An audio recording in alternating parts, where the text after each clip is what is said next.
بار بار اپنی زبان پر لفظ موت کو لاتا ہے. کہتا ہے پروردگار عالم تو مجھے موت دے دیتا تو کیا ہی اچھا ہوتا. شب و روز کی مصیبت سے مجھے چھٹکارا مل جاتا, روز روز کی پریشانی سے میں آزاد ہو جاتا. اور اس معاملے میں ہماری ماں بہنیں سب سے آگے. میری ماں بہنیں بیٹھی ہیں, معذرت کے ساتھ عرض کروں گا, برا نہ مانے, کیونکہ جب انہیں غصہ آتا ہے ڈر خوف سب بھول جاتی ہے اور جو منہ میں آتا ہے وہ بولنا شروع کر دیتی ہے. اسی طرح کی ایک بڑھیا تھی, جنگل جایا کرتی تھی, جنگل سے لکڑیوں کا گٹھا لاد کر اپنے سر پر لایا کرتی تھی. اس کا ہر روز کا یہی معمول تھا. ایک دن بڑھیا جنگل سے لکڑی لے کر آ رہی تھی, اچانک اس کی لکڑی یعنی لکڑی کا گٹھا گر جاتا ہے اور وہاں پر اٹھانے والا کوئی موجود نہیں ہوتا ہے. بڑھیا بہت اٹھانے کی کوشش کرتی ہے لیکن بڑھیا سے وہ لکڑی کا گٹھا اٹھتا نہیں ہے.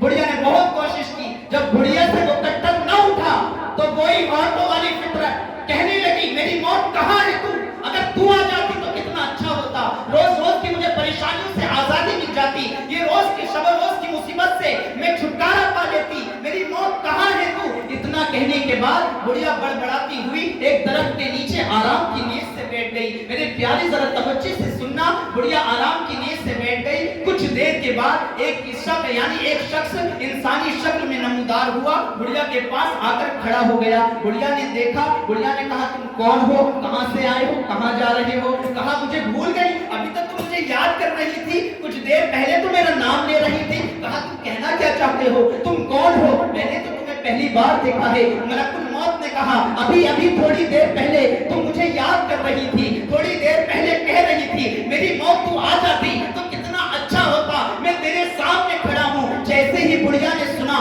یہ ملک الموت ہے, بڑھیا کی پیشانی سے پسینہ چھوٹنے لگا, لرزہ بر اندام ہو جاتی ہے, زمین پاؤں تلے سے زمین کھسک جاتی ہے اور بڑھیا اپنا تیور بدل کر کہتی ہے ہاں میں تمہیں بلا رہی تھی, وہ اس وجہ سے بلا رہی تھی میری گٹھی مجھ سے اٹھ نہیں رہی تھی کہ تم میری گٹھی میرے سر پر رکھوا دو. کیا کہا, میری گٹھی میرے سر پر رکھوا دو. دیکھا آپ نے موت کو یاد کرنے والی بڑھیا کا حال, تو معلوم ہوا پیارے موت جب سامنے آتی ہے اچھوں کا پتا پانی ہو جاتا ہے, لیکن آپ موت کو پسند کرو یا نہ کرو موت تو ہر حال میں آتی ہے.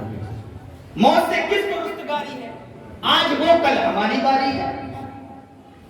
دنیا میں آنے کی تو ترتیب ہے لیکن جانے کی کوئی ترتیب نہیں ہے. پہلے باپ پھر بیٹا, پہلے پوتا پھر پوتا, پہلے دادا پھر پوتا. دنیا میں آنے کی ترتیب ہے لیکن جانے کی کوئی ترتیب نہیں ہے. لائن لگی ہے, ہو سکتا باپ پہلے چلے جائے, بیٹا پہلے چلے, کسی کو کچھ معلوم نہیں کب پتہ کٹ جائے. تو محترم حضرات, دنیا میں ہر چیز میں اختلاف ہو سکتا ہے, ہر چیز میں اختلاف, کھانے پینے اٹھنے بیٹھنے چلنے پھرنے ہر چیز میں اختلاف. مختصر یہ ہے موت ایک ایسی حقیقت ہے جس میں کسی کا اختلاف نہیں بلکہ سب کا اتفاق ہے. آپ کسی سے بھی پوچھ لیجئے موت کے تعلق سے, چاہے وہ کسی بھی مذہب کا ماننے والا ہو, موت کے تعلق سے آپ پوچھیں گے تو وہ یہی کہے گا مجھے مرنا ہے. کسی بھی مذہب, جب ہمیں مرنا ہے تو موت کی تیاری کیوں نہیں کر لیتے. اللہ رب العزت نے میرے پیارے آخرت کے 2 گھر تیار کیے. کتنے, میرے ساتھ بولو, 2. جب بولو گے تو آپ کو نیند بھی نہیں آئے گی. کتنے گھر تیار کیے ہیں, 2. ایک جنت اور دوسرا جہنم کے نام سے بہت آہستہ آواز میں, دوسرا ایک جنت دوسرا جہنم. پروردگار عالم فرماتا ہے اے میرے بندے یہ تجھ پر ڈیپینڈ کرتا ہے کہ کون سے راستے کو پکڑ کر اپنی منزل تک پہنچتا ہے. آج دنیا کا جائزہ لیا جائے تو 80% لوگ اس راستے پر چل پڑے ہیں جو سیدھا جہنم کو جاتا ہے. دل میں خواہش تو ہے جنت میں جانے کی, آرزو تو ہے جنت میں جانے کی, تمنا تو ہے جنت میں جانے کی. ذرا ان سے پوچھو تو صحیح ہے جنت میں جانے کی خواہش رکھنے والوں, اے جنت میں جانے کی تمنا رکھنے والوں, ذرا بتاؤ تو صحیح کہ تم نے جنت میں جانے کے لیے کوئی تیاری بھی کی ہے یا نہیں, کہ تم نے جنت میں جانے کے لیے کوئی کوشش و انتظام بھی کیا ہے یا نہیں. اگر کوئی انسان کسی شادی یا عقیقے میں جاتا ہے یا کوئی اور پارٹی اٹینڈ کرتا ہے, جب گھر سے نکلتا ہے تو وہ تیاری کر کے نکلتا ہے. اگر شادی میں جا رہا ہے تو اس اعتبار سے تیاری ہوتی ہے, شادی میں جا رہے ہیں لفافہ وغیرہ کوئی گفٹ وغیرہ ساتھ لے لے، یا کوئی کسی مریض کی عیادت کے لیے جاتا ہے تو وہ اس اعتبار سے تیاری کرتا ہے، فروٹ وغیرہ یا ناریل پانی وغیرہ ساتھ لے لیا جائے، یا کوئی ڈاکٹرز کے پاس جاتا ہے اپنے ڈاکومنٹس یعنی پرانی دوائیاں ساتھ لے کر جاتا ہے، کہیں بعد میں پریشانی نہ پڑے۔ اور آگے بڑھو پیارے، اگر گرمی آتی ہے گرمی سے پہلے گرمی کا انتظام کر لیتے ہیں، کولر وغیرہ صحیح کرا لیا جائے، پنکھے وغیرہ صحیح کرا لیا جائے۔ کیوں صحیح کرا لیا جائے؟ کہیں بعد میں پریشانی نہ ہو،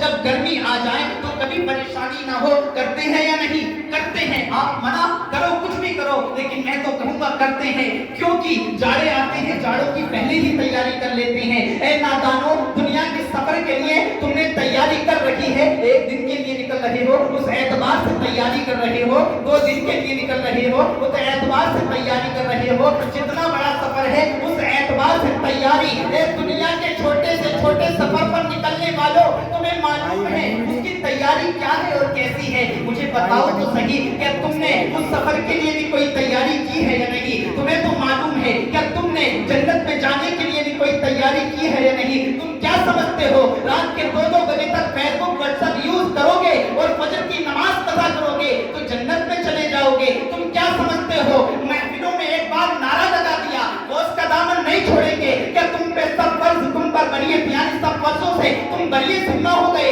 تم کیا سمجھتے ہو 2-3 مرتبہ نعرے لگا دیے تمہیں جنت مل جائے گی؟ جنت اتنی سستی نہیں ہے پیارے کہ نعروں میں تمہیں جنت مل جائے گی۔ تم کیا سمجھتے ہو لبس پوائنٹ اور پکنک اسپاٹ پر جاؤ گے جنت میں چلے جاؤ گے؟ تم کیا سمجھتے ہو شراب کے پیالے چٹکاؤ گے اور تاش کے پتے کھیلو گے جنت میں چلے جاؤ گے؟ تم کیا سمجھتے ہو ماں باپ کا دل دکھاؤ گے تو جنت میں چلے جاؤ گے؟ تم کیا سمجھتے ہو جھوٹ بولو گے، چغلی کرو گے، زناکاری کرو گے، بدکاری کرو گے، ریاکاری کرو گے اور جنت میں چلے جاؤ گے؟ نہیں نہیں پیارے، پروردگار عالم نے آخرت کے 2 گھر تیار کیے ہیں، ایک جنت ہے دوسرا جہنم ہے۔ اگر جنت میں جانا ہے تو راستہ جنت کا چننا پڑے گا، اگر جہنم میں جانا ہے تو اسی راستے پر چلتے رہو جس راستے پر چل رہے ہو۔ یزید کا راستہ جہنم کا ہے، نمرود کا راستہ جہنم کا ہے، فرعون کا راستہ جہنم کا ہے، عتبہ اور شیبہ کا راستہ جہنم کا ہے۔ میرے پیارے، میرے آقا حسین کا راستہ سیدھا جنت کو جاتا ہے، علی اکبر کا راستہ سیدھا جنت کو جاتا ہے،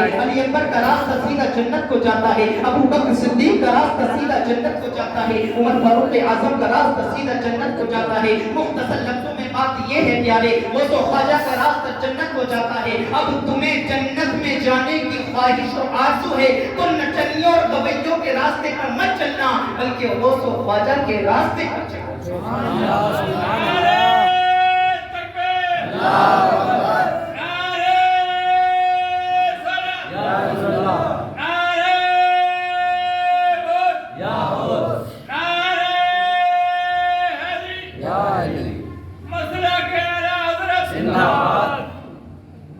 بات سمجھ میں آ رہی ہے آپ کی؟ جی جی، کچھ کچھ تو نہ ہو رہی؟ نہیں نہیں۔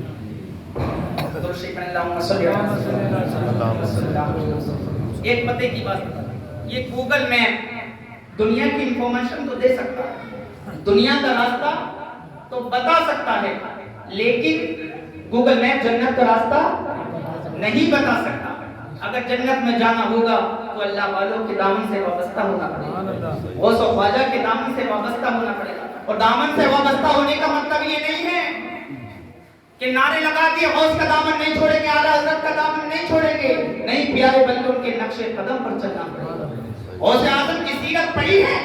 تم کیا سمجھتے ہو صرف غوث اعظم کی میلاد سجا کر بیٹھ گئے تمہیں جنت مل جائے گی؟ جنت اتنی سستی تھوڑی نہیں ہے پیارے۔ غوث اعظم کی سیرت پڑھو، 40 سال تک آپ نے عشاء کے وضو سے فجر کی نماز پڑھی ہے۔ یہ غوث اعظم کی سیرت ہے۔ آپ زیادہ نہیں، عشاء کے وضو سے عشاء کی نماز پڑھ لو، فجر کے وضو سے فجر کی نماز پڑھ لو۔ محترم حضرات، ایک دن تو طے ہے مرنا ہے، موت کو یاد کیا کرو، کیونکہ موت دنیاوی خواہشوں سے دور رکھتی ہے، موت آخرت کو یاد دلاتی ہے۔ میرے آقا کی حدیث پاک ہے، ان ابی ہریرہ قال قال رسول اللہ صلی اللہ علیہ وسلم اکثروا ذکر حاضر اللذات۔ یہ نسائی شریف کی حدیث پاک ہے۔ مصطفیٰ یعنی حضرت ابو ہریرہ رضی اللہ تعالیٰ عنہ روایت کرتے ہیں، مصطفیٰ جان رحمت صلی اللہ علیہ وسلم ارشاد فرماتے ہیں